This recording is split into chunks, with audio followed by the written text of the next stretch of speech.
Hello, everyone, and welcome back. I'm your host, Randon, and you're listening to Don't Worry, We'll Talk It Out. Humanity itself could be seen as interconnected, but is that the way we look at the world? I'll be having a conversation today with Tom Beakbane, author of the all-encompassing book, How to Understand Everything, with the subtitle, Consilience, A New Way to See the World. Tom approaches a broad range of topics, including psychology, neuroscience, philosophy, marketing, which is what his background is in, science, which is also what his background is in, religion, climate change, and much more. He focuses on the important term consilience, which we discuss and which offers a way of looking at the world from a very different perspective than what the modern public and our educational institutions have taught us. This new way of interpreting reality could have lasting impacts on, well, everything. Now, I present you my conversation with author Tom Beakbane.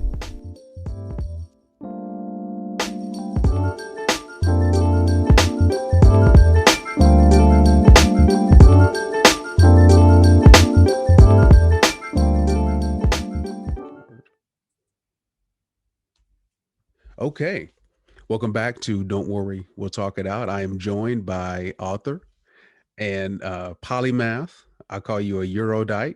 I think you're a very intelligent person, Tom. Mr. Tom Beakbane. Thank you so much for coming onto the podcast, Tom. It's great to be with you, Randon. Absolutely.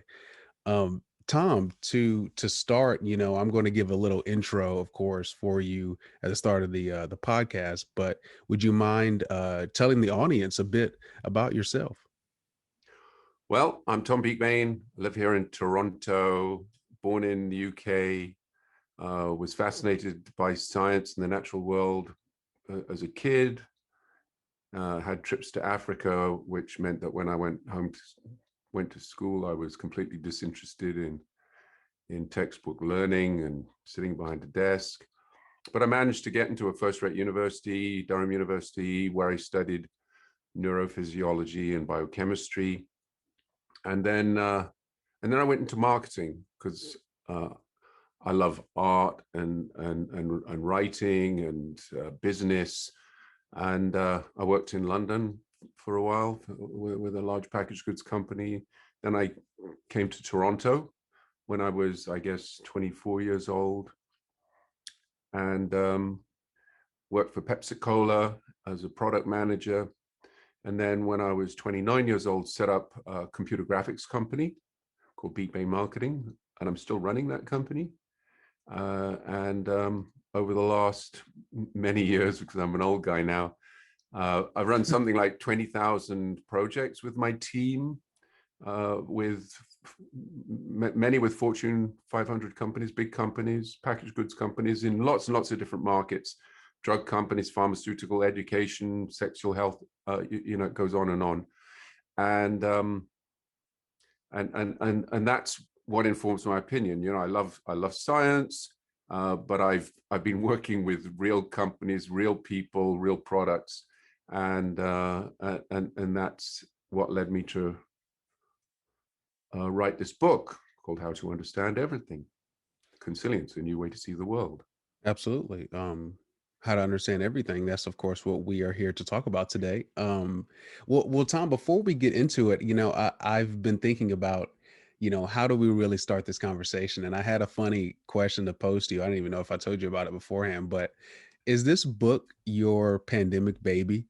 Because, like, in terms of, did you start, you describe, you kind of have a life of thinking about these number of deep topics, which we'll get into in the podcast. Yeah. But, how did the process of starting this book and writing this, it's almost 400 pages, how did that whole process go about for you? Yeah, I haven't heard that expression, pandemic baby, but yeah, Yeah, it's my new baby pandemic boom. baby. Yeah. If it wasn't for the pandemic, I wouldn't have written the book. But it's a two-phase baby, because I started thinking about this whole matter seriously and trying to write a book back in 1998, when I decided to write a manual for my staff at my company, which was going to be called Total Quality Communications. And I wanted to use some of the techniques that were being used in industry, Kaizen and Six Sigma. I don't know if you know what those are, but they're sort of disciplined ways of making sure that you're creating a quality product. And I wanted to use those same techniques in my marketing communications business.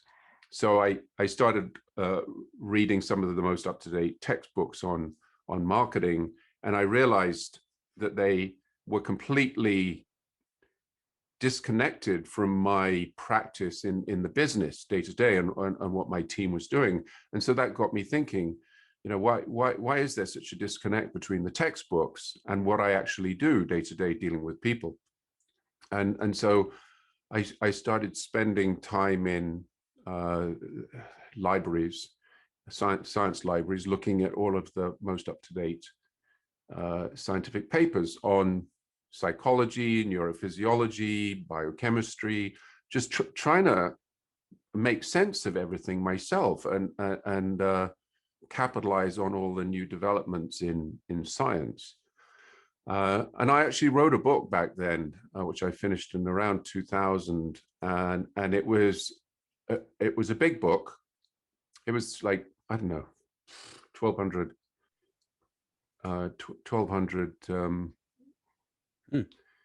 no, hold on, it was about 800,000.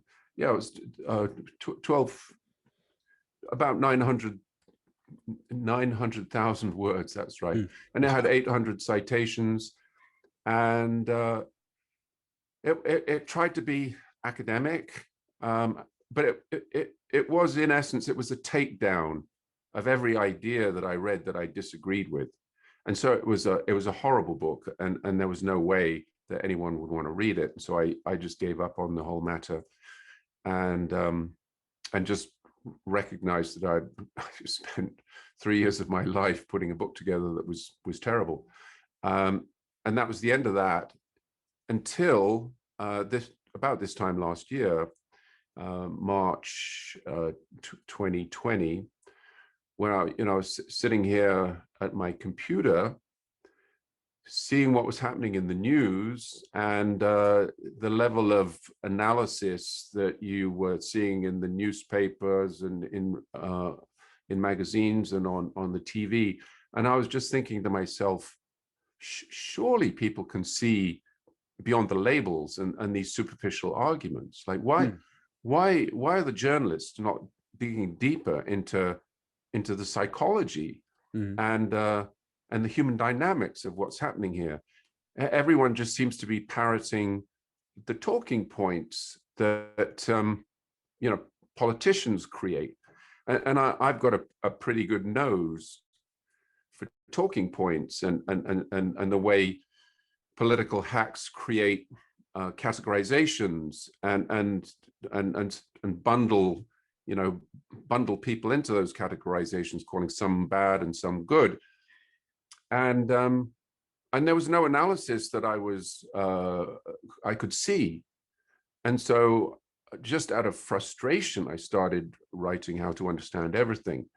And it's been a heck of a lot of work, and it's been cathartic in a way, because like many people, what I've been observing in the public arena, and also with COVID, has been very stressful and vexing, and so it's been therapeutic for me to sort of spill my guts on these pages. And I'm glad to say that the people that have read the book have been extremely complimentary about it. But it's also true that not that many people have a stomach for all of the subjects that I touch on, because I go pretty deep, as you have seen. So that's a long way of saying, yep, that this book wouldn't have appeared if it wasn't for COVID. Oh, sure, yeah. Well, at the same time, as distressing and kind of disruptive COVID was, for some people like yourself, you had access to talk about things that it seems that, you mentioned March 2020, which is an important date. I would also, say the next 2 months were inherently important. I think actually I think it was a few days ago, because it was the 1 year anniversary of George Floyd's death, and that summer was very intense as well. So there certainly was a lot going on. So I understand how, I try to use the podcast myself at certain times, to use it sometimes as a therapy Yeah. of just discussing Yeah. the numerous variables that were in play, that, as you mentioned, sometimes a lot of people kind of felt like people were copying and pasting, as best as they could, what they saw on certain Yeah. tribes. And we'll get into that. But, Yeah. Tom, to start talking about your book, it is so multi-layered, but I want to start with the subtitle, which is what the first thing that really drew my mind was. Of course, your book is titled How to Understand Everything, but the subtitle is Consilience, a New Way to See the World. That was the first time I had seen that word before, consilience. Mm.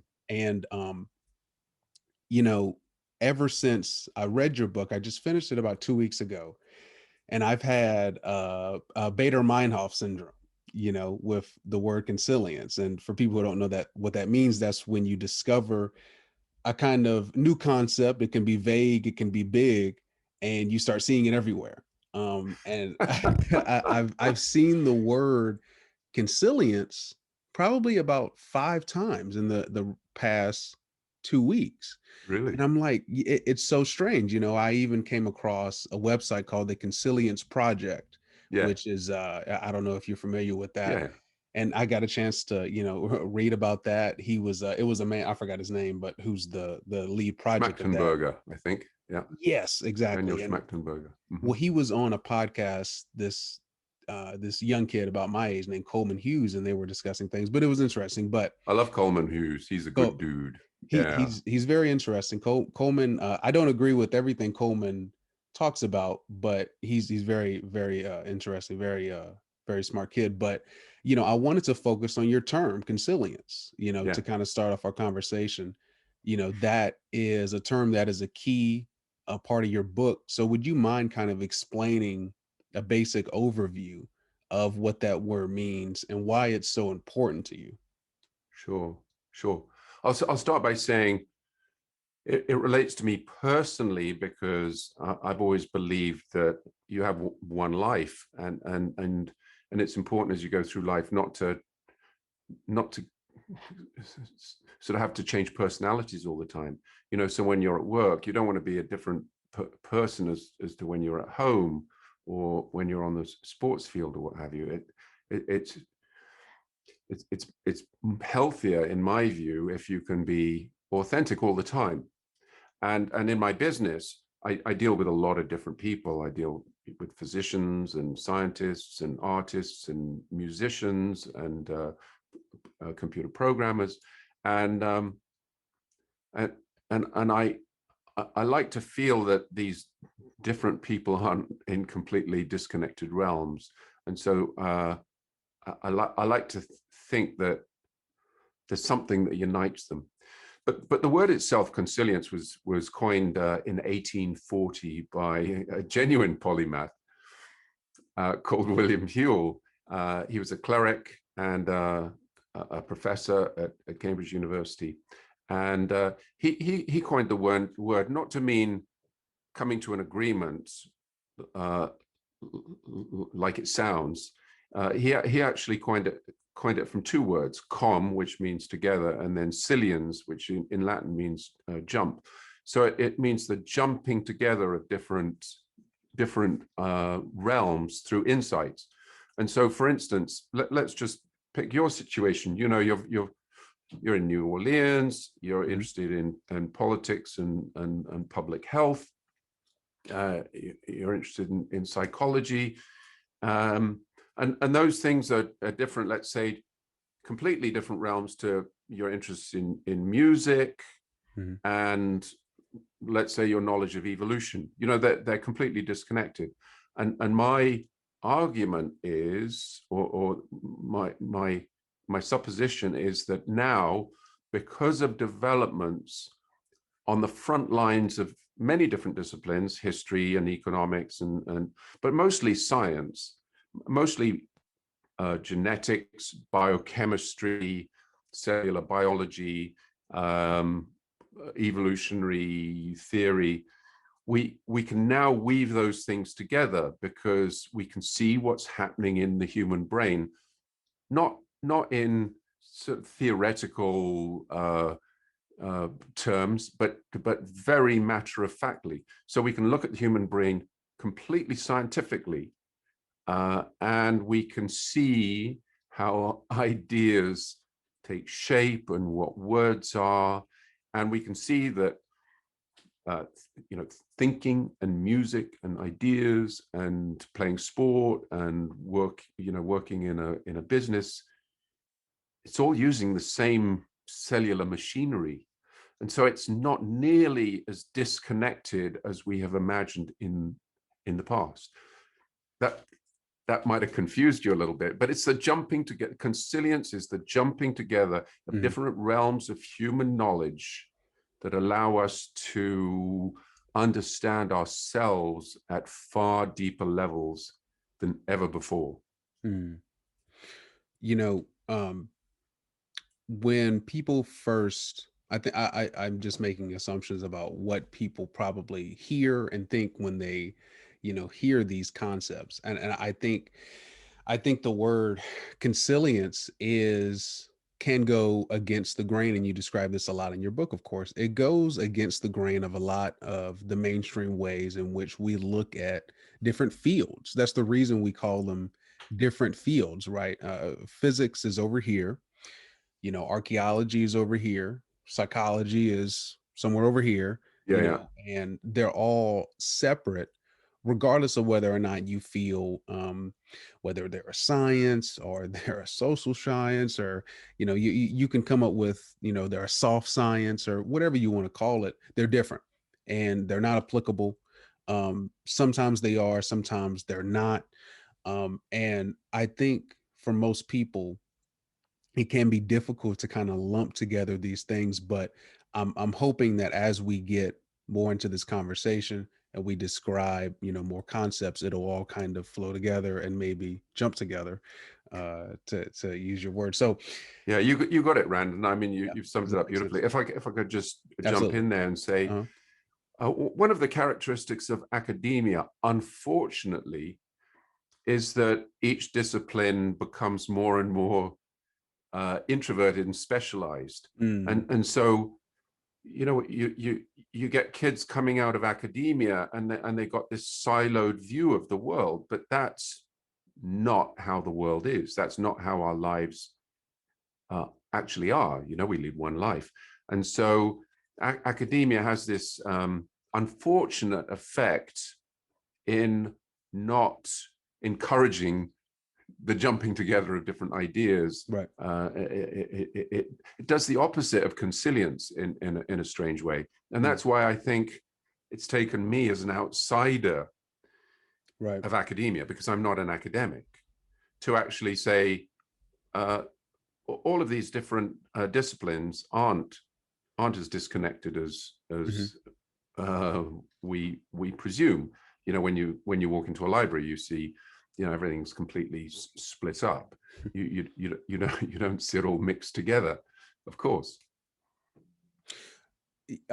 I think that's very, I don't, I never really realized how important it is that you just said that about the fact that you are an outsider, and the fact that you granted you do have a strong background in science, so that certainly helps you to kind of, I think, differentiate different fields and understand them at a more cohesive level. But still, the fact that you have essentially been in a non sequitur, which is a businessman. You've been in marketing, you've been in business a lot of your life, and it has allowed you to take an outsider's perspective of some of the problems that we're going to get into, especially around academia, which is something Mhm. that I have been noticing for a few years now, and it's really kind of starting to dawn on me how dangerous some aspects are. So, but I want to start with, Dangerous. That's a yes, strong word, Randon. it is, and we'll get into why I feel that way. But I agree with you.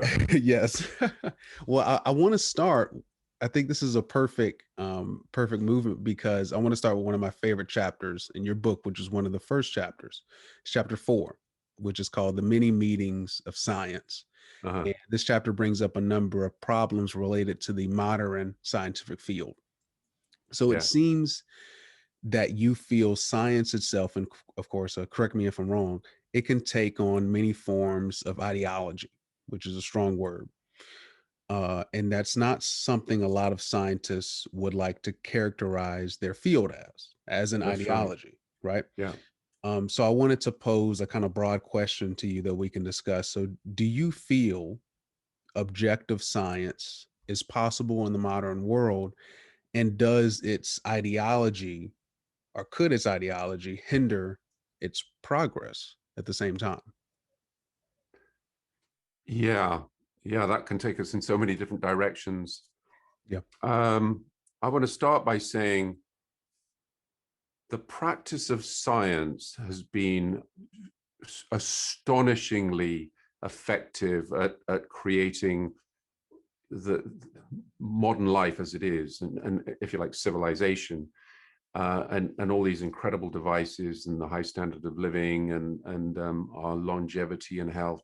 So not for one second do I want uh, to detract from the positive aspects of science. I would say, though, that one of the reasons that scientists, broadly speaking, in fact, most people say that we cannot understand the human brain is because the ideology of science has gotten in the way of us actually being able to see how the eyes work and the ears work and the brain works with the muscles. We imagine that the brain is a device that enables us to control the world through thinking, and our behavior is the result of conscious deliberation and thinking.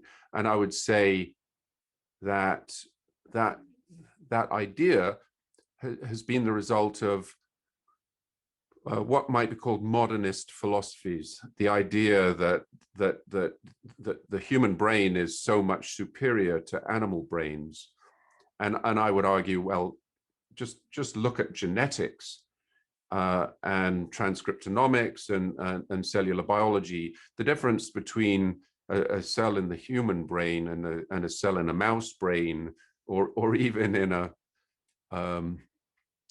in a minuscule worm like C. elegans, that there are remarkable similarities. You don't see these phenomenal differences that you expect because aren't we so marvelous? So I'm sure we'll talk about a pointification and how this relates to what I do in my job, which is creating brands. A brand is an incredible simplification of a complex company, product, whatever, so that it's related. A name is related to and associated with an emotion, and it's the same with science. If you're a scientist, the emotion relating to science is objectivity, truth, progress, and those are ideology. Those are emotions and ideologies, and they're extremely valuable and powerful and helpful. Right. But to imagine that the brain and even the world is organized in a way that can be understood perfectly objectively isn't the way the world works. It's there are new ways of thinking about reality that show that, bluntly put, objectivity is a great idea, but it is a complete impossibility. I mean, you can, we know when something is wrong. I can say, am I touching my nose right now? Right. And I'm not touching my nose right now. And so if you say, well, Tom, you are, it's clearly, I'm wrong. Right.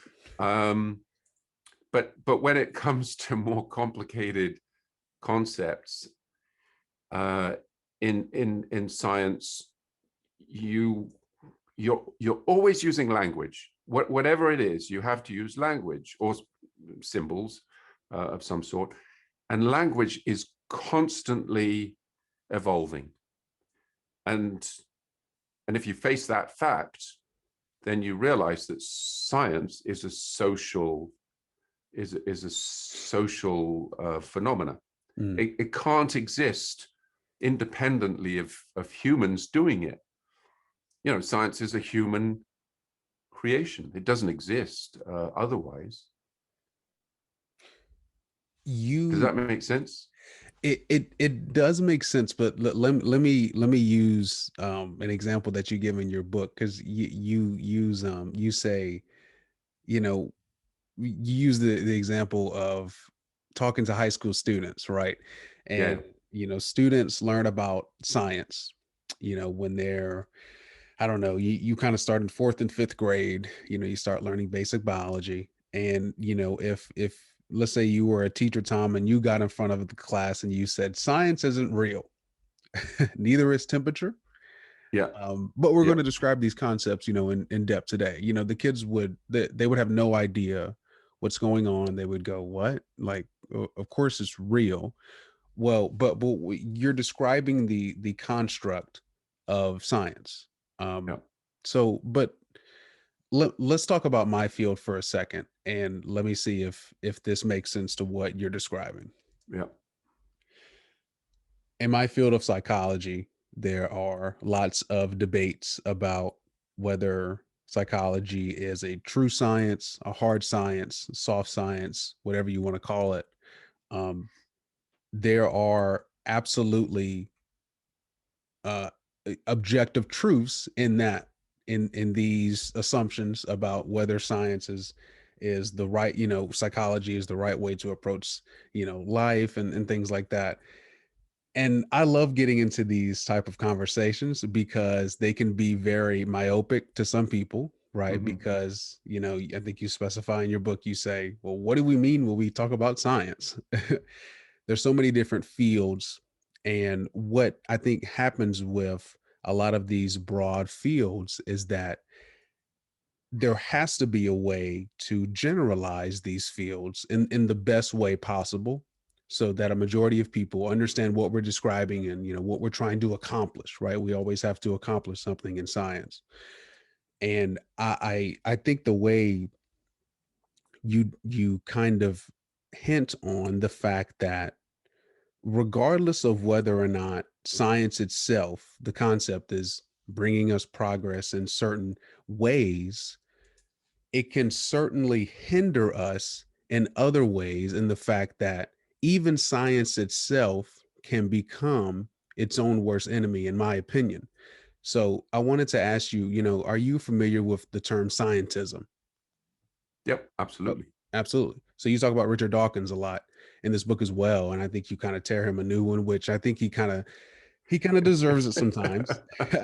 Richard Dawkins is an evolutionary biologist. If people aren't familiar, That's right. he's he's kind of famous, more so famous for being an atheist. That's really what he's kind of famous for, to be honest. He's famous for the selfish gene. He came up with the word meme. He's the one who kind of brought that phrase. What we don't use it now. What we don't use it at all. What it means, but Dawkins is a scientist.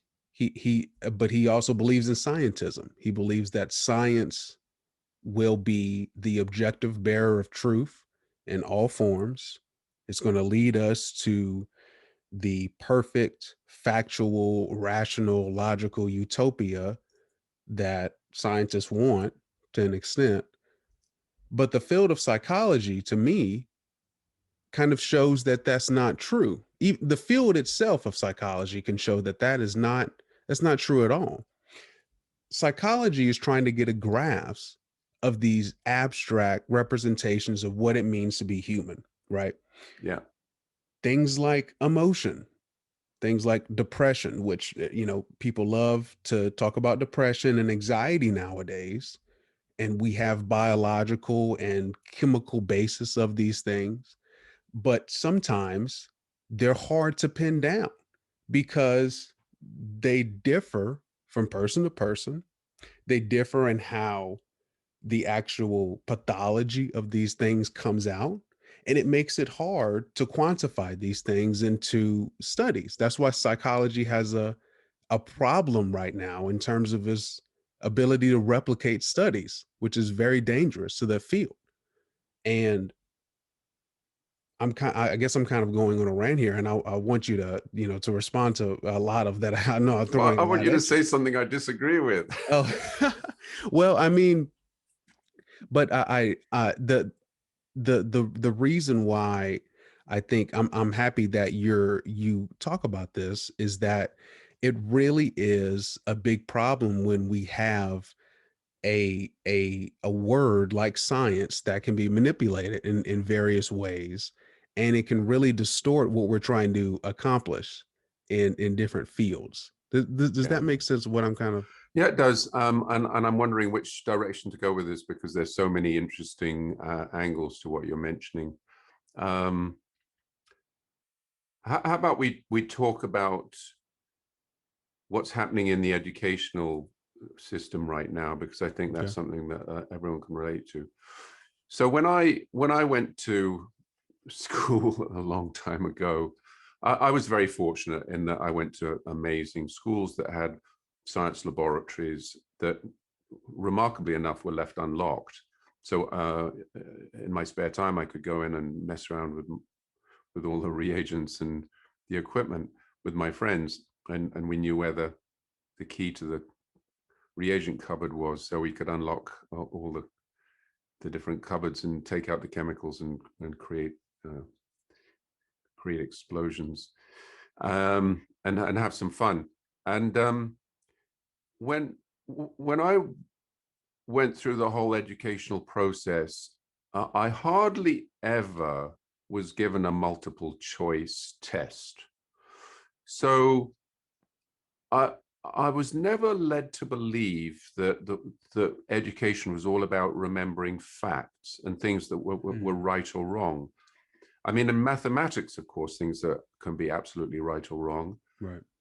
But in every other part of in every other subject, I was more taught that you had to think for yourself and figure things out, and observe, and describe, and use logic, and uh, and so consequently, I never developed the belief that science was a matter of facts, and I don't believe it is.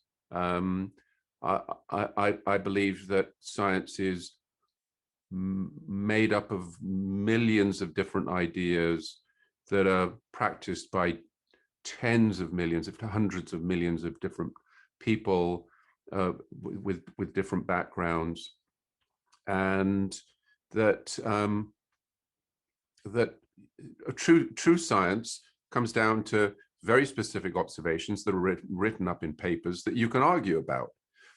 Like, well, those observations don't make sense. So when I hear someone say, "Oh, there's a scientific consensus about something," it just makes absolutely no sense to me. Mm-hmm. And I think the idea that science is a matter of coming to a shared agreement is an idea that has resulted from, if you like, our digital the digital world, and how it's become very easy for kids to be given tests that are multiple choice that can be marked by a computer. That's right. So I I think there needs to be a lot more skepticism about every word. And so when when you use a word like science, it depends. Its meaning depends on the person you're talking to. If I'm talking to a 5-year-old kid, I don't want to start saying, "Oh, science is a strange word and it means lots of different things, and there's some ideologies tied up in Yeah. science." Right. But if I'm talking to a philosopher of science, Hmm.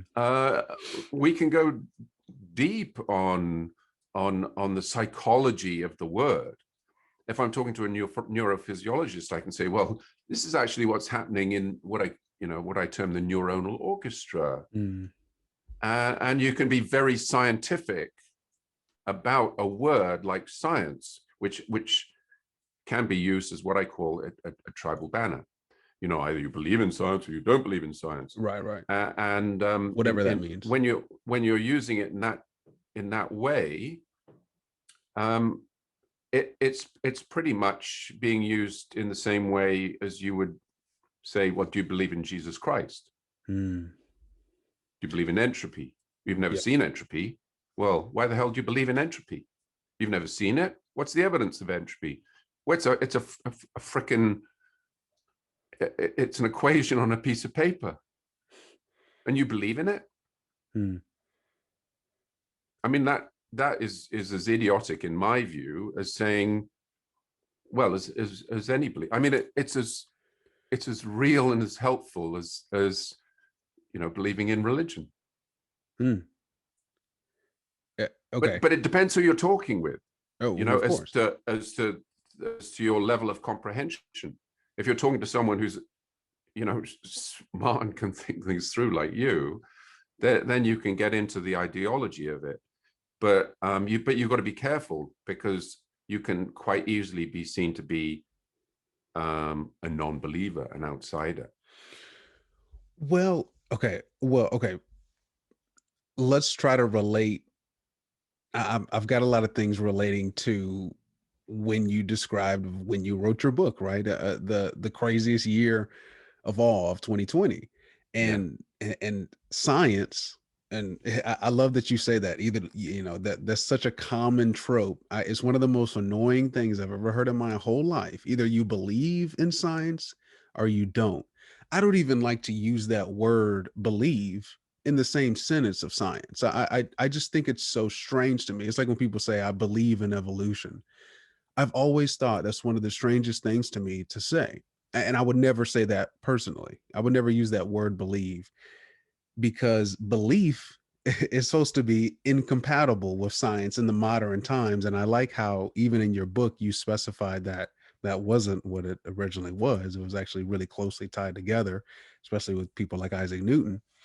But when we talk about science in modern times today, it's either you're all in on some version of science that you agree with and can confirm a lot of your ideologies, which is, I think, we're kind of getting at, or it can be the exact opposite, right? But of course, and this is coming from people who I would expect, I call you, I don't know if you would call yourself a scientist. I would, to an extent, because you have a background in it. I would call myself a scientist. I have a degree in neuroscience, and I'm a psychologist. I consider myself a scientist. But the field certainly has to be critiqued, and critiqued in the ways that we're critiquing it right now, because the ways in which the word can really get kind of absorbed into these tribal banners, which I really want to get into in my next question about pointification, which you bring up. It can really hinder the conversations and the discussions that we have about it in the first place. So if we bring up mask, for instance, which was a big thing, of course, during coronavirus, it could be, it was either some people like to think of it as black and white. I didn't see that. I saw it completely gray. It was either, it wasn't always, well, all masks work to hinder the spread of coronavirus. For sure. Yes, that is somewhat true. Some people would say it depends on the mask. Some people would say it depends on the where you're wearing it. Some people would say, well, they don't work at all. Maybe they believe in coronavirus, but they don't believe that masks work at all to hinder the spread, or whatever. Yeah. But that discussion right there would get so diluted, because it was either all masks work, or you don't believe in science as a concept, huh? Well, there were some physicians who were saying the if opposite. I could, I want to relate this to neuroscience and the way our brains work. Okay. Because it's because it's an interesting point about uh, how science has led us in a direction that doesn't help us understand ourselves realistically. Like, human beings, in my view, have a very poor record of understanding history and themselves and our psychology. And why is that? Well, it's because there are various mythologies of science, and one is that the cortex has sort of taken control of our behavior, and in the triune brain, there's the reptilian part that's doing sort of the crazy instinctive stuff, and is needs to be tamed by the wrinkly part that's on the outside, and that when you look at the actual mechanisms that are operating in our neural systems, in our neuronal systems, that is just such a crazy mythology, that it should have never have taken hold, but people still believe it, and they believe that this cortex thing is modular, and that it operates using logic of some sort, logic and reason, and that is just so far from the way our brains actually work. And a great example is when we hear a word like science or creationism or mask or vaccine. Instantly, whoever is listening is making a judgment about why I'm saying those words. Do I believe in masks? Do I believe in the coronavirus? Do I believe in the pandemic? Do I believe in vaccines, or am I an anti-vaxxer? Am I a scientist, or am I anti-science? Do I believe in Trump and crazy craziological lies, or do I believe in the orthodoxy of experts in the World Health Organization? And so we are doing this all the time. Everyone is doing it. You're doing it instantly, even if you're not aware of it. So let's just face the facts that that's how our brain works. Okay, forget the science of neurophysiology, because the science is replete with mythologies about this computational thing in our brain that's controlling our body, that is so wide of the mark. It's funny. It's embarrassing. It's an embarrassment to science. So I don't know if you agree with what I'm saying, but once you understand the mechanics of what's happening in our brain, and the actual discoveries of individual frontline researchers, you can actually make sense of human society and organizations, and how we learn language, and all of the things that are important to you and to me, and the discourse that's happening or not happening in the public arena. But in order to have a rich discussion, you've got to recognize your own instant biases. Sure. Well, that is okay. That is true. So you talked about the differences in your academic upbringing comparative to, say, mine. Okay. Those differences are, I would actually argue that might be the most important difference there, because if young kids in my generation are not built to think critically in a different type of way than you were, or your generation was, the conversations will be, some people will be talking below you, some people will be talking above you, because and I mean that's inherently important, isn't it? You got it. And that's why I think we need to not just you and I, but academia, business leaders, political leaders, thought leaders need to understand what's happening with society right now and how there's a complete disconnect between the actual discoveries of frontline scientists Sure. and the mythologies that we are living we're living with, and this incredible tribalism that is now starting to tear the United States and Canada and the UK and Australia and the Western world apart.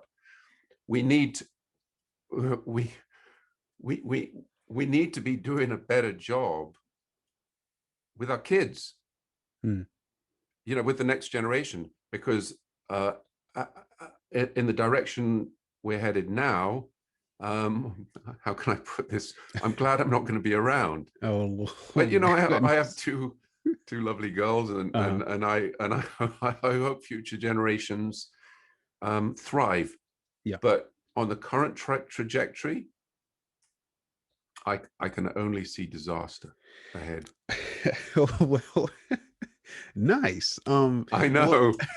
How do you like that? I know, right? Well, let's transition, because I don't want we have to describe pointification first. Okay. So let's describe that, and then the audience will kind of see more so what we're getting. I wonder why you've invited this crazy person onto your podcast. Absolutely not. Well, I love the concept of you describe it as pointification, where every word has a point, essentially, is to kind of boil it down.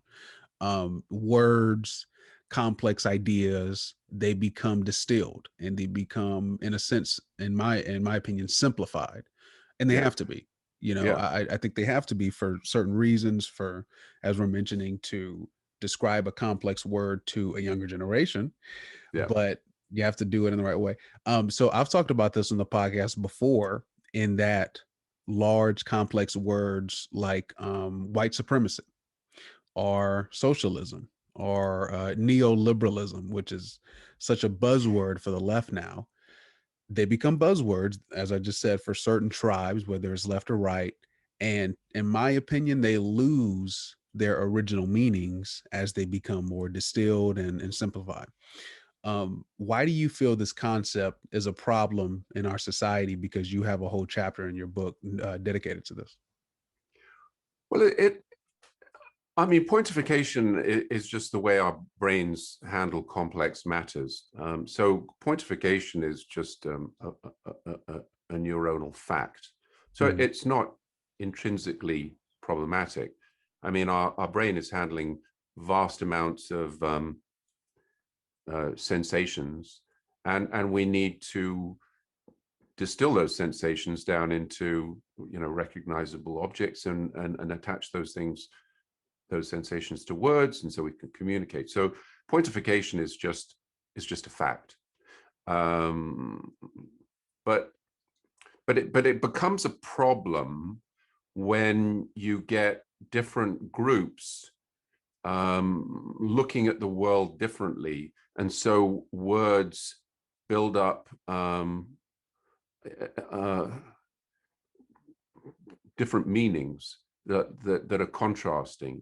And so, pick white and black, because it, rather than white supremacy, just, white versus black. As soon as you start to think about race relations in the United States as black and white, it sort of almost forces people to think of society like that. And then, of course, that fractionates black from white, rather than, when you walk into a room, you just see individuals and you see, oh, there's some cute people, some handsome people, some short people, tall people. You want to see individuals as they are. You don't want to walk into a room and say, oh, that person's black and they're part of my tribe, or they're not part of my tribe. So pointification becomes a problem, particularly when academics start using differences between groups to stir up hatreds, as to whether it's, LGBTQ or men versus women or whatever it is. It's so easy to get people angry with each other. And so pointification is where you start to attach it, when it's adverse, where you start to attach opposing emotions to different words. Okay. Okay. And I think we've got to be very careful of that. And I think politicians are very practiced at using that technique to divide people, to label them and drive a rift between groups. So politicians are practiced, and also their policy wonks are very good at doing that. And strangely, and in my view, upsettingly, the social sciences seem to be making a science of creating societal rifts, and I think it's pernicious, it's counterproductive, and it's not helping us live together and cooperate and build the confidence and skills that we need as individuals to look after ourselves and to live productive lives. Okay. There is a word for this in psychology that I learned last year. And when you described your word pointification, I said, oh, it sounds like he's talking about reification. And reification is a psychological concept. It really started when psychologists in the late 1800s were using intelligence tests. So intelligence, what we think of as intelligence, is a very, very broad and complex topic. But 125 years ago, that wasn't how psychologists and psychiatrists saw intelligence. They saw it as a specific thing that, can be boiled down to some sort of, empirically based test, right? That they would give people, especially when the Irish and the Italians were coming off from Ellis Island. They would test them. Most of them would fail because maybe their English wasn't, proper. For sure. Or they didn't understand basic tenets about American culture. So they were deemed as, ignorant and stupid, and their intelligence was deemed as low. So intelligence in that way is reified. It's a construct that experts, coddle together to make a type of thing. So when you were talking about pointification, this in a way, it's not the exact same. I think they're slightly different. Mm-hmm. The way you described it as the concept becoming boiled down to, it has kind of a bipolar emotions, right? It's either you feel socialism is bad or socialism is objectively good, whatever that means to you. And it means a lot of different things to a lot of different people, and how you utilize that is very different as well. But I think the reason this concept hit me in a good way, and the reason why words like so you said black and white. Yeah. I see what you were getting at, and I don't agree completely on some aspects of, if you enter into a room and you see a black person, I actually want people to say, yeah, that's a black guy. Now, whether or not that person is a part of the individual's, tribe, I think people are, I don't necessarily believe that Americans, I would hope that they don't dictate a tribe based off color, and they might do that. They may say, oh, a black guy, so he probably supports Black Lives Matter, which has happened to me. And I do support Black Lives Matter, but people thought I had a specific type of belief in it that I didn't. But they thought I did because I'm black. But I think people take other they like to find these sub-specific tribes, and it gets more niche and it Yeah. gets more kind of esoteric until the word is pointless to me. The word becomes pointless. And I've seen this with white supremacy in real time, right? White supremacy was Trump entering the White House, and then it became something different. It became, Yeah.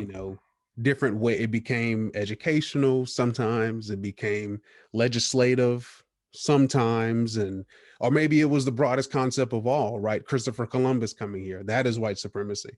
But the word has really quickly lost its meaning. And I felt that how you described it in your book, I felt that it was pretty accurate to what I see in real time today. How do you feel about that?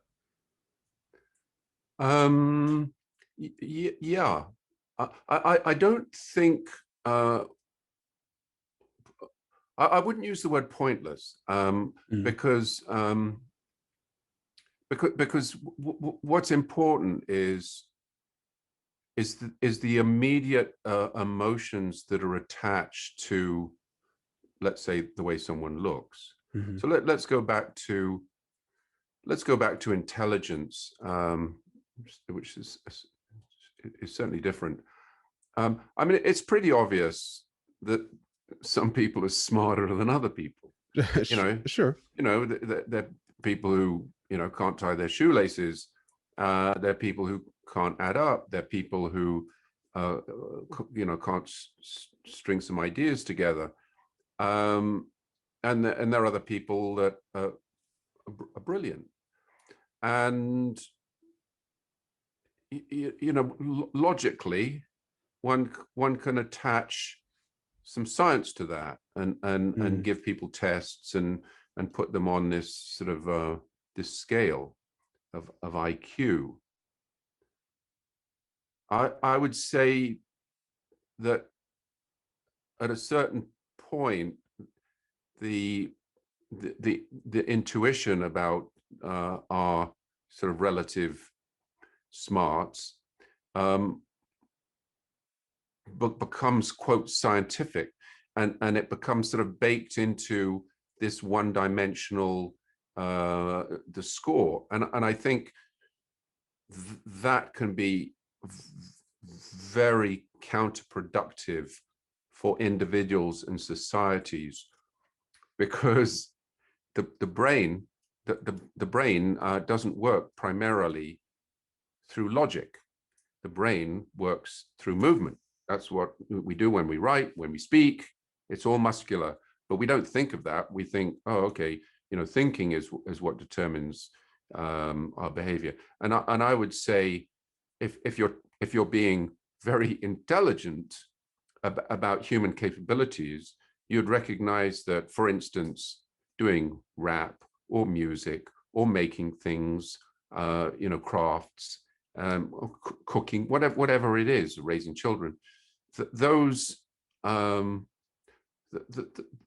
those aspects of our life require extraordinary neuronal capacities. But if you think that that our brain is a device that's primarily operating using logic, then you get carried away with the whole idea that intelligence is a meaningful measure, and I believe it's counterproductive, and it can be used as a weapon in tribal wars against races who or groups that don't speak the same language, or they haven't been schooled in the same way. So yeah, it's a long way of saying we've got to be careful of the ideas that we use, and we need to appreciate the variety of people and their lives, and not segment them into simple categories. In my view, frankly, I've always been mystified by this American preoccupation with black versus white, because mm, I've spent some fair amount of time in Africa. mm, My mother was an expert on African art. Mm. I've lived in Rhodesia. I've lived in Kenya. I've visited many different tribes, and when I meet someone who isn't white, uh, I can generally, if they're not from the United States, I can generally tell, whether they're from Jamaica or Kenya or Nigeria or Somalia or wherever. And I'm deeply fascinated by the differences between those groups and their heritage. So the whole notion of black and white, I understand it, in American terms, and I just read Malcolm X's biography, Mm. and so I sort of got something of a handle on the the dynamics of American uh, the American scene, Yeah. but I'd far rather people not categorize people so simplistically. Does that make sense? No, it does, and I'm laughing because what you just said that you can differentiate. Okay, I'm laughing because that's not what Americans would do, right? You say, oh well, you've got a Somalian, you've got a Kenyan, you've got a West African. No, that's not how that works here. And I'm sure, reading Malcolm X's biography, that's just not applicable in the slightest way, because the second you come to America, you're black, right? You're just black. You're just African American, and that's it. Not everyone thinks like that, Well, though. I know, but I mean, not everyone thinks that way. But the topics, the ways in which we frame conversations is how I really think a lot of Yeah, yeah, the majority of yeah. how it really hurts us. That's why America has a race problem, in my opinion. It's a number of other factors, and history is a big, For probably sure. 80% or 90% at play here. But when we really, that's what we're talking about. Like even race is kind of pointified, right? Or it's reified. Isn't it Completely. right? I mean, Yeah, there's German, there's completely. Russian, there's French, but Yeah. in America, that's white. It's like, okay, that's not what it used to be. But it's really distilled and distilled where we are in terms of that problem. So I was just laughing because you described something that I wish a lot of Americans could differentiate. That, I mean, even Asian, right? Stop Asian hate was a big thing, but I bet if you polled most people, I don't know if a lot of Americans could differentiate between a Chinese, Japanese, Korean, or Vietnamese.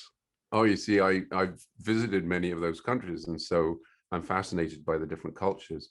And like when I see someone like Coleman Hughes, Uh-huh. I don't think, oh, there goes a black guy. I think, oh, there's a guy, I don't know, Harlem or Bronx, Mhm. who's sort of Puerto Rican heritage, and he's probably, Right. half black or brown. I just don't think of him as black. Um, and I don't think of Barack Obama as black, strangely. Mm. I see him as a little bit Uh-oh. Kenyan and a white Right. mom, Yeah. but Well, he's not black in my mind. one of Obama's best quotes, and it's actually been in my mind for about a month now. He said it before he got elected the first time in 2008. He said, "There are as many ways to be black in America as there are black people." Yeah, yeah. That's one of my favorite quotes of his, because that is such an objectively true statement that's one of his best, and no one ever brings that up. But that's what he talks about when he describes himself as biracial. And I'm biracial, but I identify as black. That was the first thing he said during the Democratic national debate in 2007. He literally said, well, I'm biracial, but I identify as black.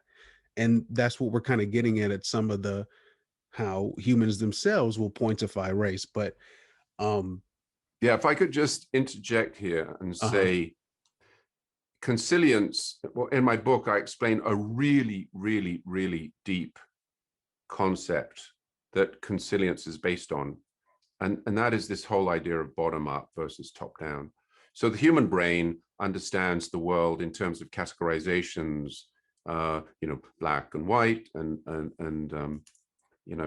cell phones and computers, and we, our brain makes sense of the world using, in essence, words. And my whole thing is, and actually psychology and many scientific disciplines, create these categories, and then they try and understand them mathematically. And I think that a lot of the time it's a waste of time. But because the world doesn't organize itself according to categories. The work, and we understand this now in mathematics and from computing. The world is an emergent system. So, the elementary particles and the atoms and quarks and hadron, they're doing their sweet thing, and from that you get molecules and substances and life, and it's a self-organizing system. And it's the same with the human body. There's no part of the human body that's organizing all the different cells. Each cell is looking after itself. In other words, the complexity that we observe in the world comes from the bottom up. And my argument is that this new way of understanding the world, the bottom up way, is something that has just appeared on people's radar in the last, call it 25 years.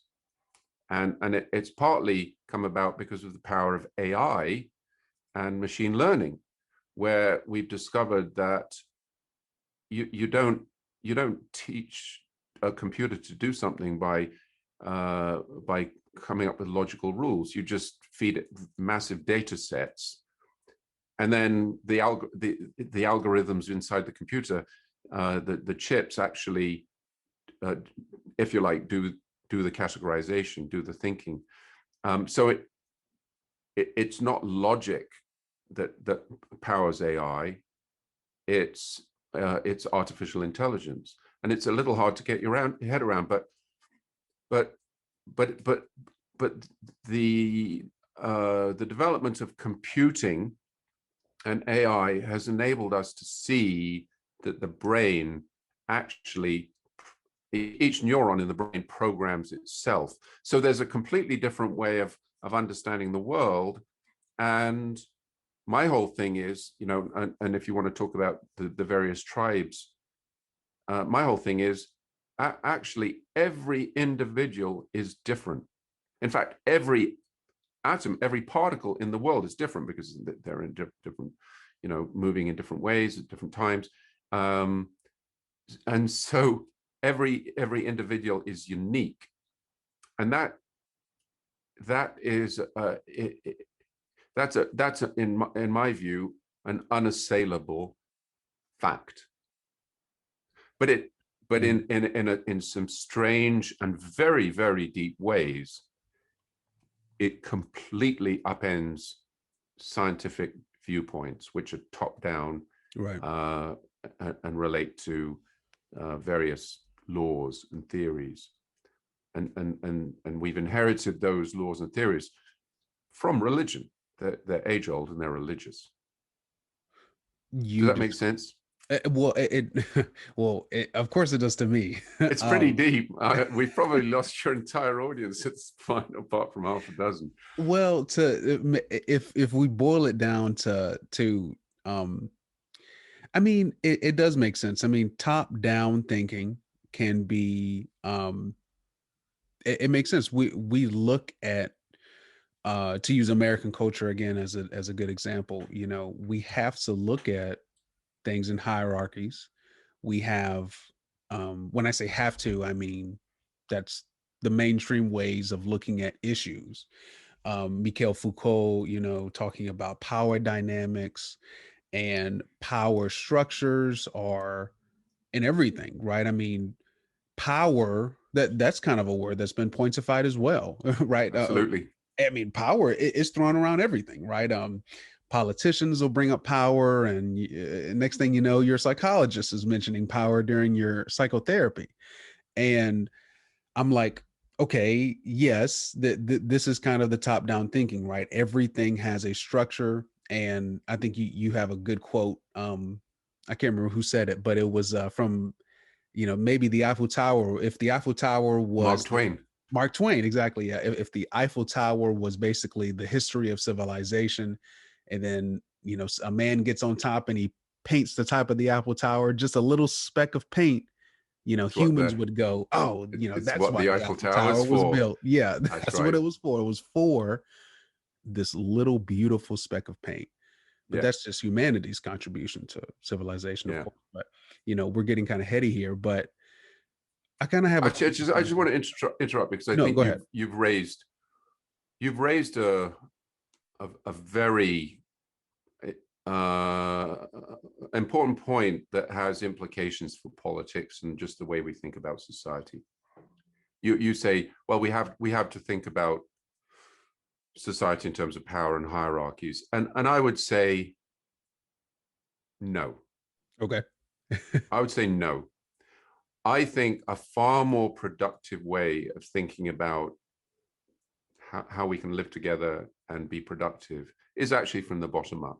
I couldn't care whether it's left or right, and who's president.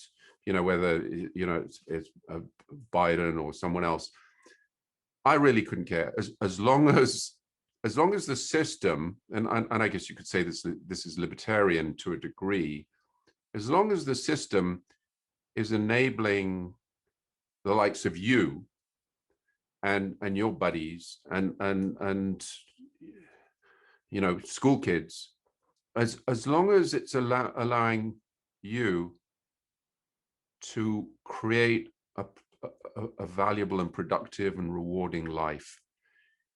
If you get balled up in hierarchies and who's controlling what and conspiracy theories and, oh my God, I'm I'm not white, so I'm discriminated against. You can use those things as excuses. I mean, I've had to set up a business, and uh, I've been very fortunate, but I've had to overcome a lot of adversity. Like banks have turned me down, or even pulled loans from me, like early on. When I first came to Canada, I couldn't get a credit card, and I was like, oh my God. When I was like 8 years old, my dad took me to meet the bank manager in England. I was like,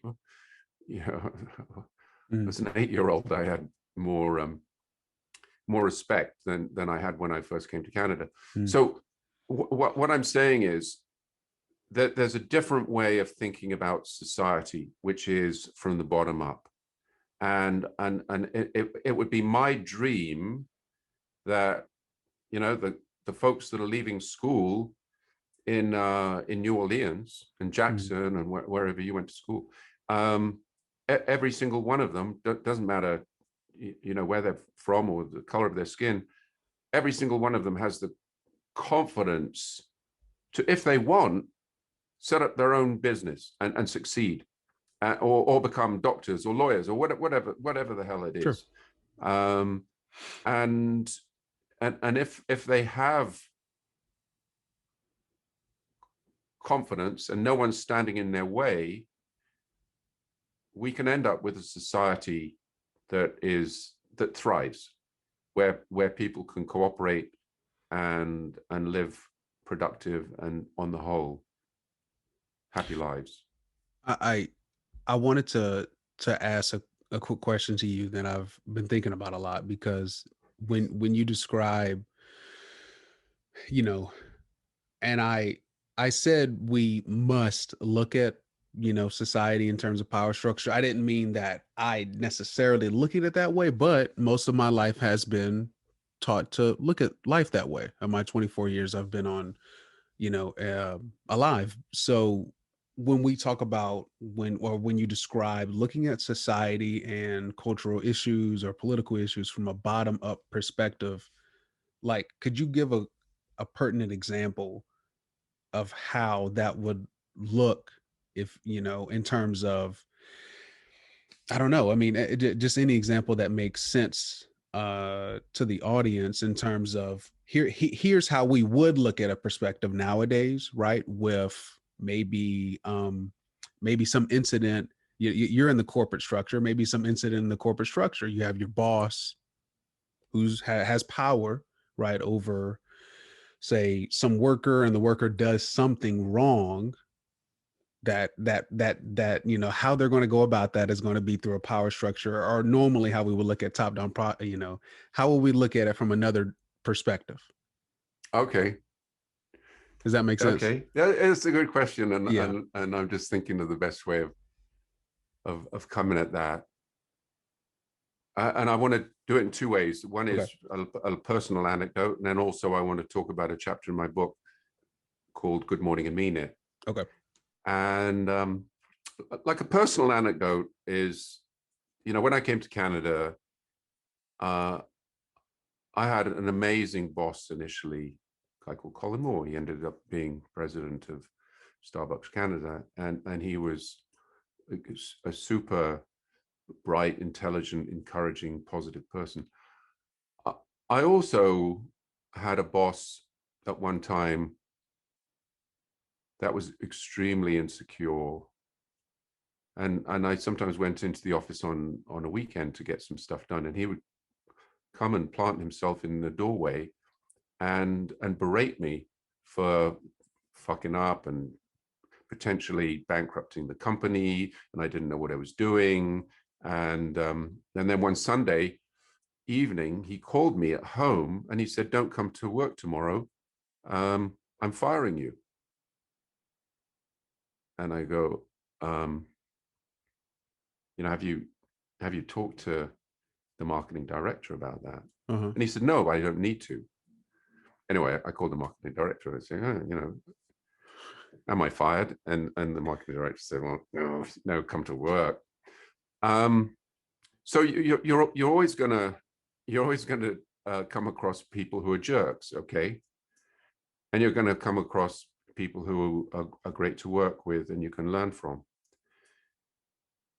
Because of experiences like that, I said to myself, I never want my happiness in life to be dictated by the vagaries of the person I'm reporting to.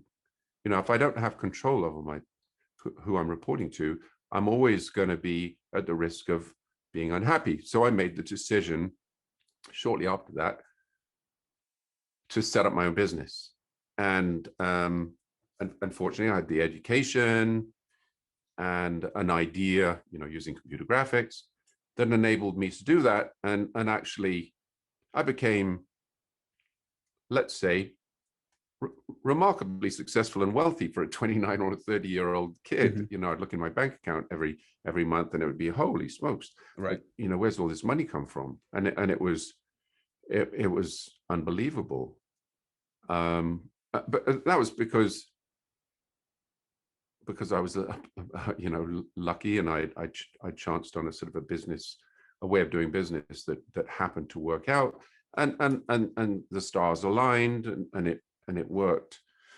That isn't to say I didn't encounter problems. I had a bad debt shortly after, and then go to the bank to say, "Oh, I need to use that line of credit that was prearranged," and they go, "Not only are you not using that line of credit, but we're actually pulling all of the credit that you have." So I had to come over many hurdles, and that's the nature of life.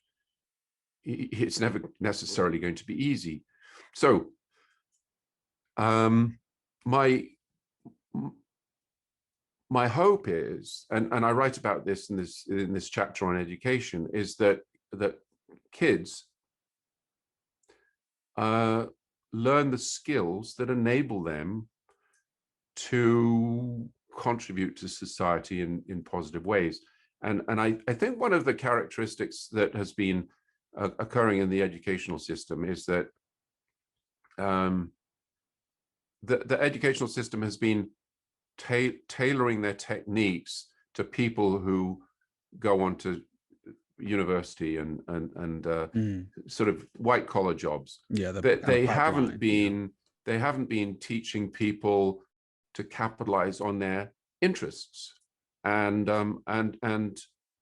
for kids to develop in different ways. And I understand that you love rap and are pretty good at it. And actually in my book, I say that kids, when they're 14, 15 years old, particularly now because of the internet, after they've learned to read and write and have basic math, let them rip with what they're interested in. If they're interested in video games, let them go at it. Not just playing video games, but understanding the business of video games, the art of video games, the technology of video games. And I described this little example in my book of Layla, who is a hypothetical kid, who loves rap. Well, let her go with it. Let her write rap, perform rap, meet rap artists, learn about the technology of rap, how to use social media to develop a following, and maybe she'll become a fantastic rap artist and make some money, or maybe she'll realize that it's a very, very difficult way of making a living. Right. Whatever. But but at least she will have developed some expertise that might well be very superior to the expertise of all her teachers. She might become a better rapper than any of her teachers, and good for her. And I write how if I was hiring for a job in my company and Layla strode in and said good morning and meant it, it would actually make my head snap, because not too many kids do that these days. They shuffle in and they sort of, look down at the desk. They don't know how to engage with you. They're not used to talking. And then if you ask them anything that is different from the set questions that they've been practicing, the politically correct questions, and you actually ask them things that are a little personal, like where do you live? Do you still live with your parents? What experiences have you had? Where have you traveled? They're like, what do I say? Because this person's asking me these intrusive questions, and it can become very awkward. But when I hire, I like to hire people. I like to hire interesting people, and I know it's not the way you're supposed to do things these days, but I would love it if more kids strode in, believing in themselves and having skills that show that they're interested in whatever it is. I mean, it's clear that you have some deep interests in what you do, and I wish there were more people like you, who have the confidence to do what you're doing. If there were more people like you, there wouldn't be this deep fear of the future, and everyone getting panicked about social justice and climate change and coronavirus. I mean, we're just submerged in anxiety, and when people are anxious, they can become fearful, and it can lead to no good.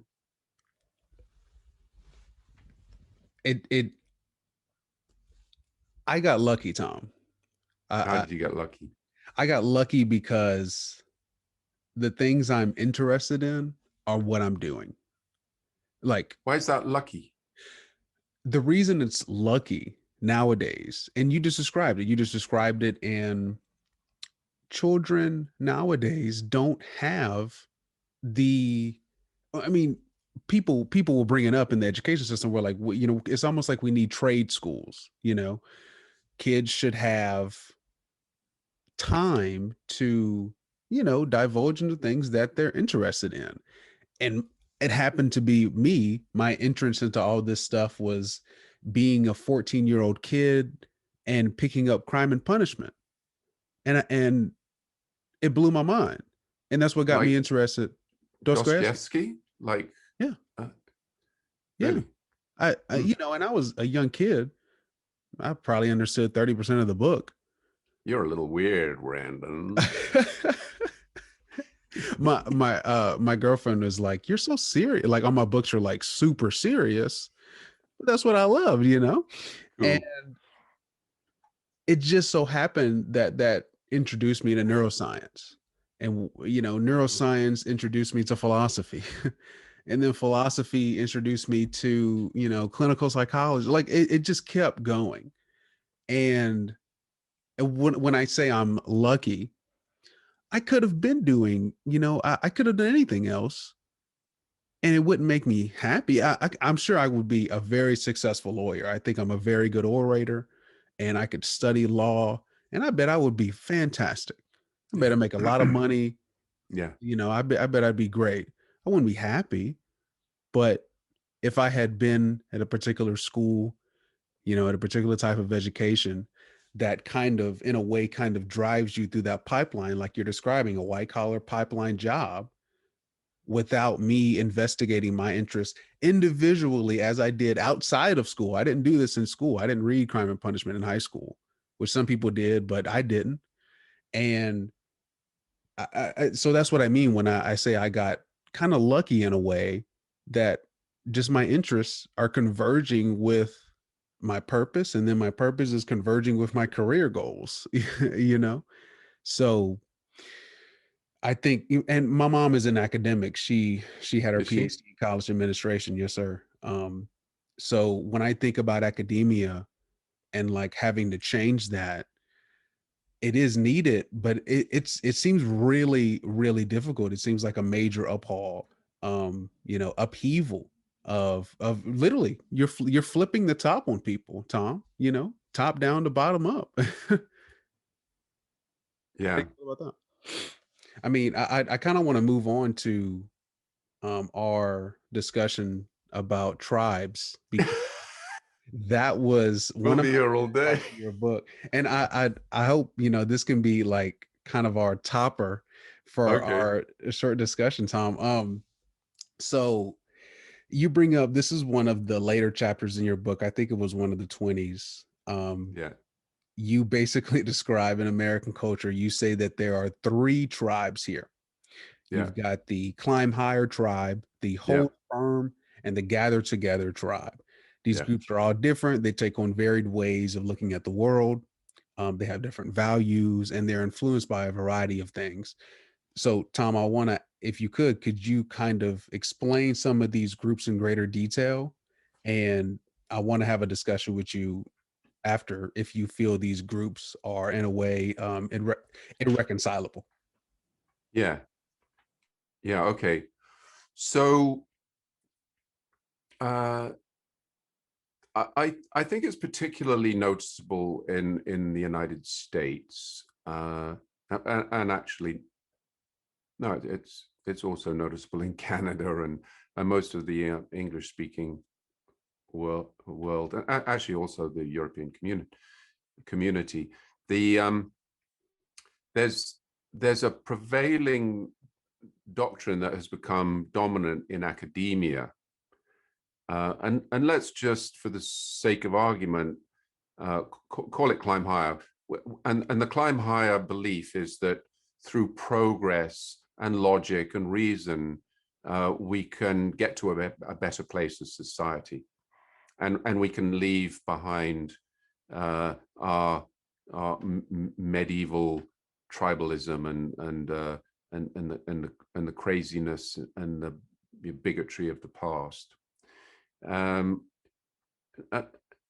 and those ideas are largely held by what you might call the blue households, sort of the blue states, the coastal elites, you might say, and I think you probably adhere to the the climb higher tribe. Yeah, Um, probably more than the rest. Yeah.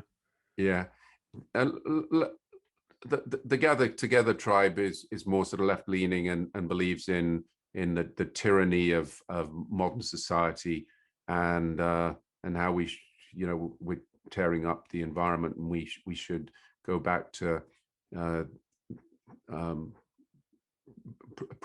sort of a primitive, more innocent culture living with nature. I'll leave them aside for the time being. But the hold firm tribe is what you might call the red households, the red states, and they believe in faith and hierarchy and tradition and patriotism. My guess is, if your dad's a cop, he probably is more of a hold firm. More than you, yeah, probably more than I would probably give him credit for as well. Yeah. A lot of the people in the military are sort of more hold firm, right? And I think that particularly through the Trump presidency, the division between the climb higher and the hold firm tribe has widened, and the climb higher tribe that believes in science and logic and reason and facts and the wisdom, I suppose, of people in authority and the wisdom of education, that they very much started to malign the hold firm tribe, the traditional, more religiously inclined groups, and the red tribe, the hold firm red tribe, they resent that, of course. I mean, why not? And so, because of social media and the thinning out of what you might call the mainstream media, because there are fewer and fewer stories that really dig deep on any subject. Everyone's just responding to political hack talking points and interest groups who are representing their particular ways of looking at the world. So these two tribes have really started to drift apart, to the point where, unless the blues can start listening to the reds and the reds listen to the blues, unless the tribes actually start to recognize the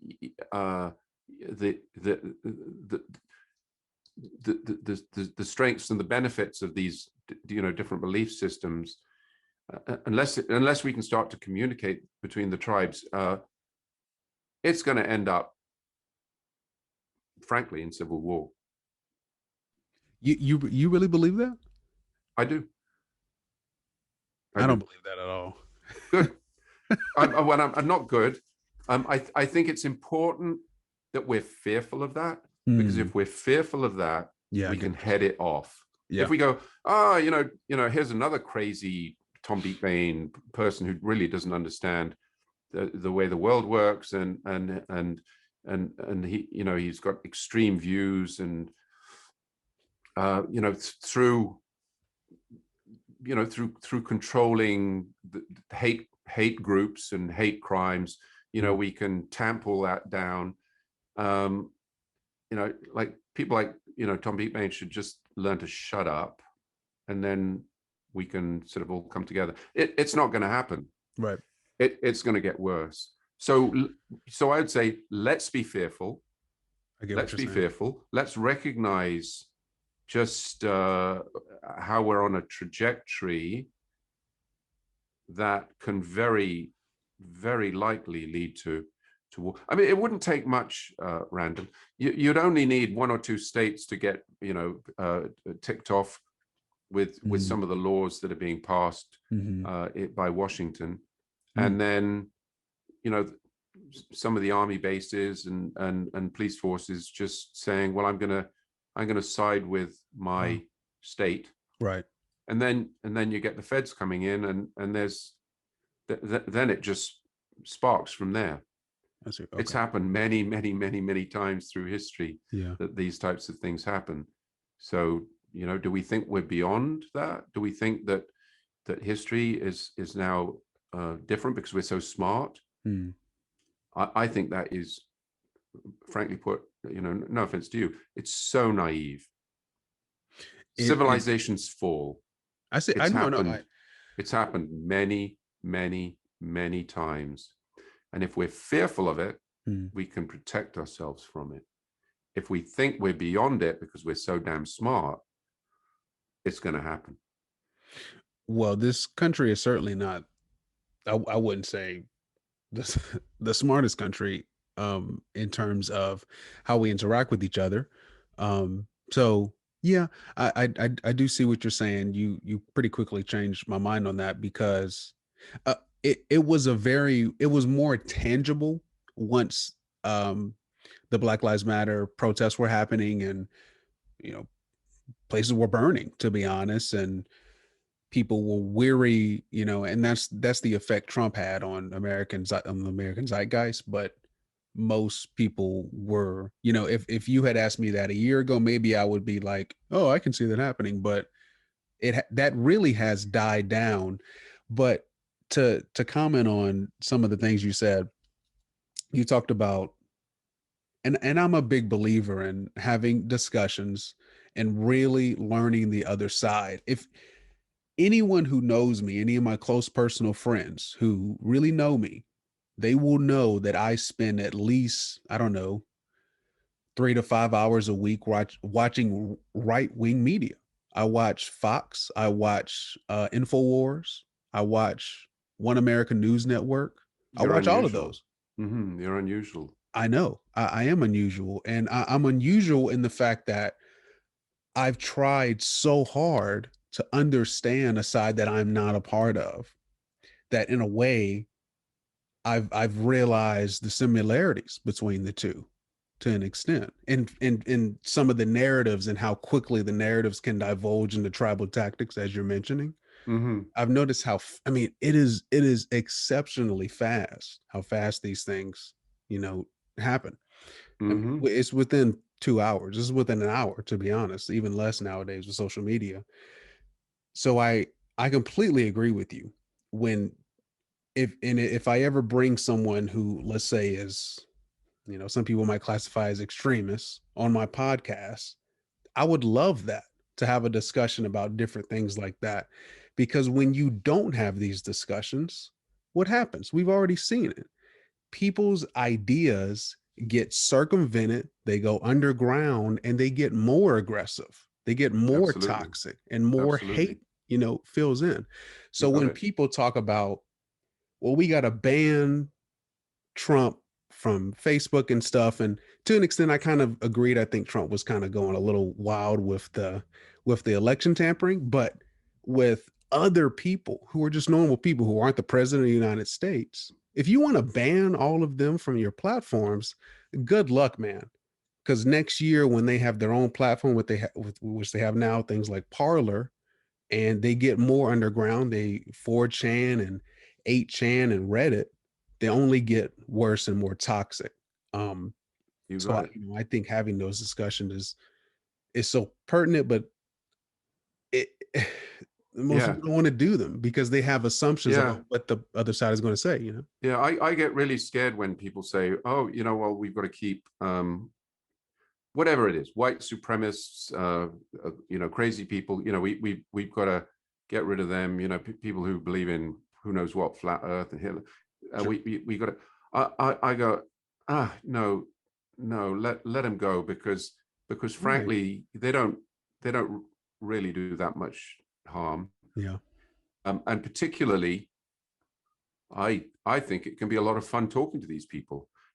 I hardly ever meet anyone who I can't find some common ground with. In fact, I would say pretty much never. Occasionally you meet someone who's just freaking dangerous, and in which case you got to turn and run. Absolutely. But most of the time, we're not dealing with psychopaths and sociopaths most of the time. Uh, and so I actually derive a lot of pleasure from interacting with these people and riffing with them. And I wish other people derive pleasure also, because I think it would actually bring us together. Well, it would bring us together because most of the time when individuals who are so kind of outside of the flat earthers or people who are genuine white supremacists, which is not a lot of people, but there are certainly a lot of people who subscribe to some aspects of it. Once they talk, if you just let them talk, they reveal their ignorance pretty quickly. And I think if you question them with some sort of Socratic, method, eh, the it's the audience who will notice it. They might not notice it, but it's the direction nowadays of it's that individual who we have to stop and let him know how ignorant he is. And I go, do you really need to get him to know it? I mean, just let him talk. There's a lot more people who will go, I think I see the holes and the flaws and your assumptions or the biases or Yeah. whatever. So, when you talk about these I three would look tribes, at it's it a interesting. little bit differently Okay. to how you've just expressed that. Um, because every idea is never that simple. So if someone says, who knows what, they think Adolf Hitler was a great guy or something like that. Sure. Um, I'd be inclined not to change their mind about Adolf Hitler. Frankly, Yeah. Good I luck. really Yeah. don't know that much about Adolf Hitler. I've never studied his life, but I'd be more inclined to say, how did you arrive at that position? What experiences have you had through your life? Um, what what are you fearful of?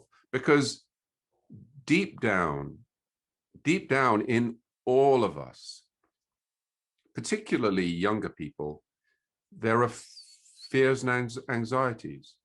And it's hard to put your finger on exactly what the source of those anxieties are. I think that's probably what you do as a I was psychologist. about to say, you sound like, sound like a psychologist right You now. try and get there. But honestly, you'll never get there, because the source of those anxieties are tens of millions, hundreds of millions of years uh,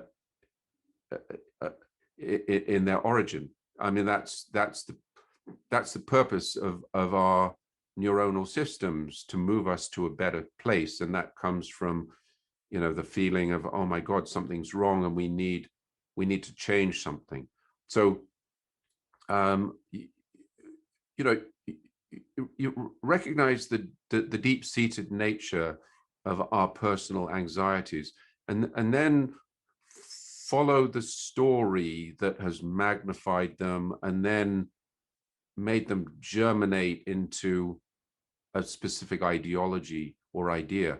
And on the whole, one can get one's head around that journey, and much of the time sympathize with it. There's a reason that that person believes what they believe.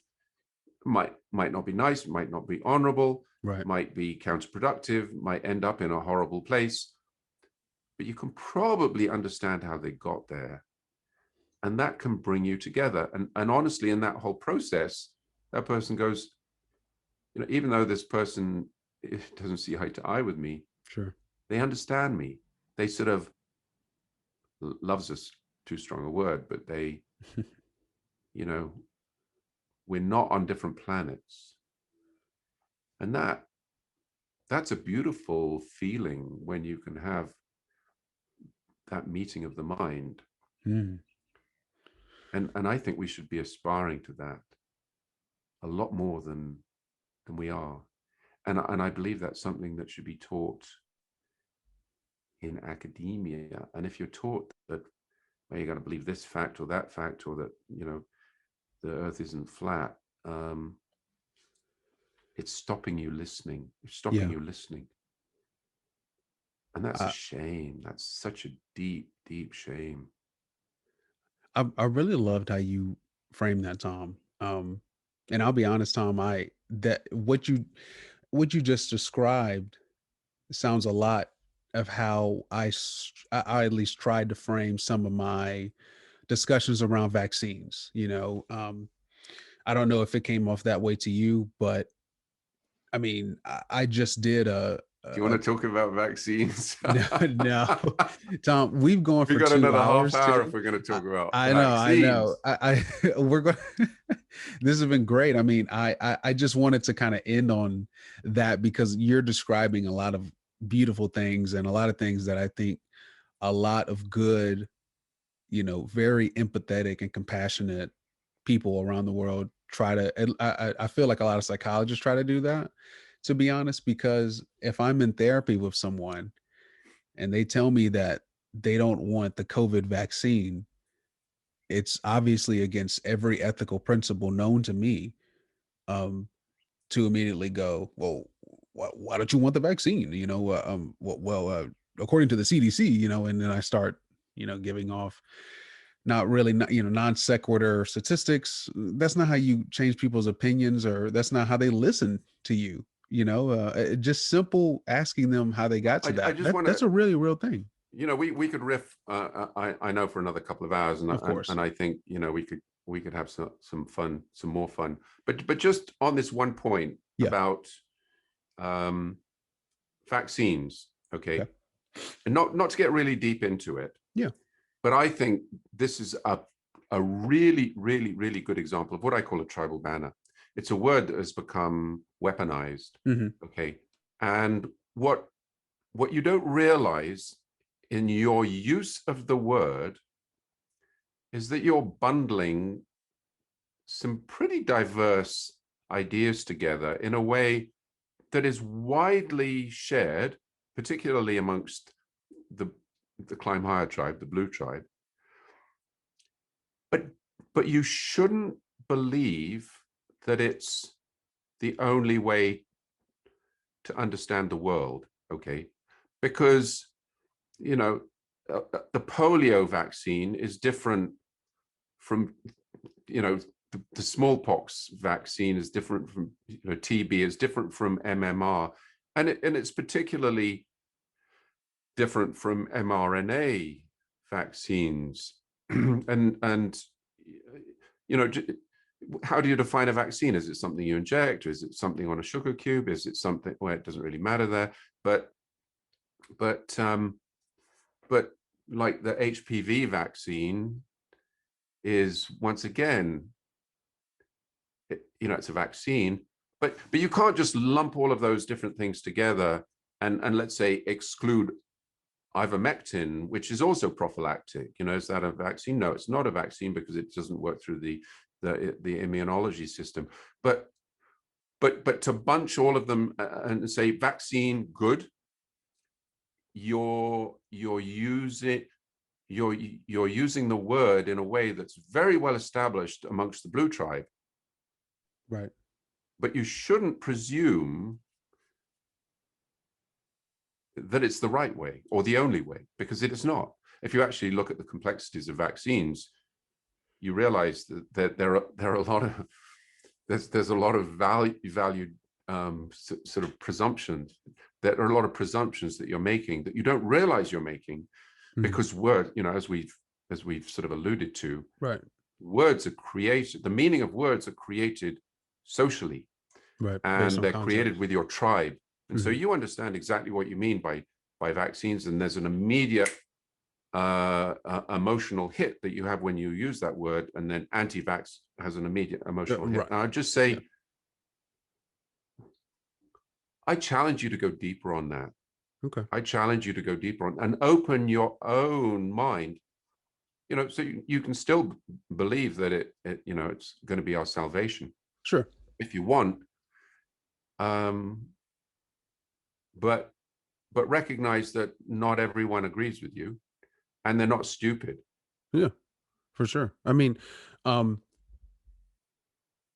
the ways in which I tried to frame my conversation around vaccine, I think looking back on it, I focused on historical contexts to try to um, give an idea of what a powerful tool it has been and could be in the future. Um, and even researching that, which took a long time to research, and I got a lot deeper in that. And it was only a 15-minute video, what you're kind of, Alluding to, yeah. yeah, alluding to toward my my anti-vax YouTube and podcasts. You know, even the consensus wasn't, consensus, right? Even that word, I quickly realized, how disruptive it was, even in certain centers of virology, epidemiology, or immunology. You Um, got it. and that is a real thing. And again, looking back on it, I don't, I completely understand, what you were describing, and I just tried to. I still do feel that that was our quote unquote last resort in terms of America, because I felt that a majority, at least half of the population, would take it. And that's why I felt that was the only thing that would stop the spread enough to reduce the risk of it becoming a third wave, which is something that Michael Osterlund who's the he was an old CDC head for the president for 20 years, but he was kind of alarmist in that he was saying that for months that there was going to be a third wave, the worst wave that we've ever seen, but it didn't, because a lot of people got the vaccine. And maybe that wasn't the exact answer. Maybe it wasn't the vaccine. Maybe it had to do with mask or mask mandates and stuff like that. But that's kind of what I was alluding to on that Yeah. podcast. But So maybe we I could appreciate sort your of comments. maybe we could bring this whole matter to a close, because Yes, please. we could go on forever, and I've really enjoyed talking to you. Same. But I guess, in my view, that one of the core ideas about consilience is how there are these different realms of human experience, and it is useful to bring them together. But in doing this, we should recognize the value of being able to handle complexity and complex ideas, and we should also recognize the roots of our own um, anxieties, and how those anxieties can be put to good use or bad use, depending on one's understanding of how the world works. And so I'm very wary of how people can be manipulated by political talking points, and pick any of these tribal banners, like climate change or vaccines or whatever, um, or anti-science or flat Earth or UFOs, whatever it is. It's so easy to simplify complex, potentially very complicated and interesting subjects, and turn them into instant, in my terminology, dipolar likes or hatreds. And we've got to become very sensitive to what's happening in our own heads when we use these words. Israel, Palestine, black, white, gay, whatever it is. We've got to be very aware of our own biases, and we've got to say, as soon as we feel that sort of shot of adrenaline, like hitting our bloodstream, we've got to tell ourselves to slow down and listen. Listen to our conscious, listen to our hearts, because the world isn't a simple place, and we've got to learn to understand the variety of human experience. Does that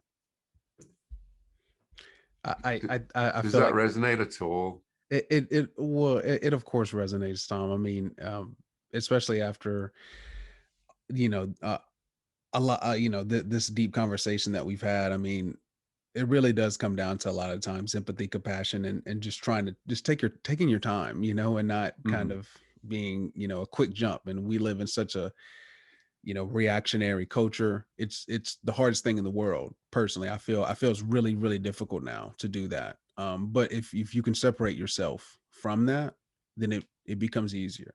Well, Tom, if you ever write a How to Understand Everything too, can I have you back? Oh, I'm happy to come back anytime.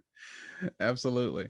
Yeah, you're doing Um, an awesome job, Randon, and I really appreciate it. I really applaud your initiative, and I know I couldn't do what you're doing because you're very articulate and confident, and that's wonderful to see. I really appreciate it, Tom. Thank you for coming on. I didn't expect to have a 2-hour conversation. This is awesome. You're my longest conversation on the I podcast, know so it's a we little, had that. We have that connection. a bit of a marathon. Absolutely.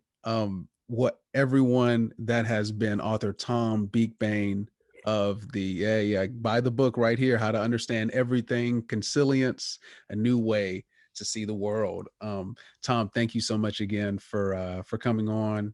If we hopefully we can have some discussions in the future and get into deeper ways of thinking and ways to see the world.